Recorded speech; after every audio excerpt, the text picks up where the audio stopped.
Hey everyone, welcome back to the second devlog for Medieval Crafter.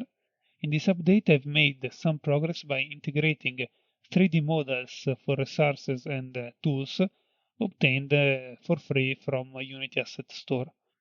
These models include gold, rock, wood, iron for resources, and axe and pickaxe for tools. To manage these resources effectively, I've developed an item script to associate with every resource.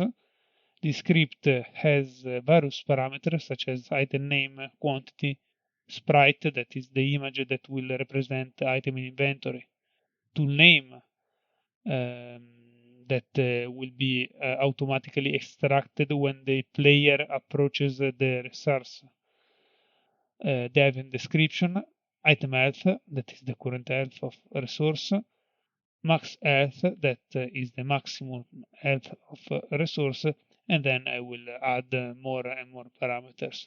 In addition, I've attached a box collider component to each resource with the isTrigger function enabled. This collider, slightly larger than the resource itself, serves to identify when the player enters in the resource zone, allowing them to automatically equip the corresponding tool and begin harvesting. Furthermore, I've updated the player script to include an on-trigger enter event and a coroutine for tool movement. Now, when the player collides with a resource and enters its resource zone, the player automatically keeps the appropriate tool. By clicking the left mouse button, the player can then move the tool.